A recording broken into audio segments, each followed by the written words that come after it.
ज्ञानविज्ञान तृप्तात्मा कूटस्थो विचितेन्द्रियः युक्त इत्युच्यते लोगी समालोष्टश्मकाञ्चनः.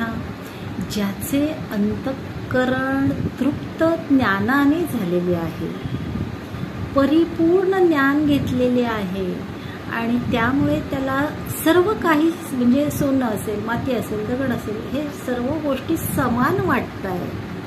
ती व्यक्ती ज्या वेळेला भगवंताकडे जाते, परिपूर्ण अंतःकरणानं नमस्कार करते, कशाचंही देवाणघेवाण न करता. म्हणजे आपण कधीही देवापुढे गेलो तर नुसता नमस्कार करत नाही, मला हे पाहिजे, मला ते पाहिजे, हे मिळू दे, असं त्याला मागतो आणि मग प्रसाद देतो.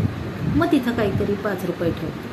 तर असं न करता जे परिपूर्ण अंतःकरणानं ज्यानं ज्ञान घेतले तो यशस्वी होणार आहे आणि त्याला भगवंत मिळणारच आहे.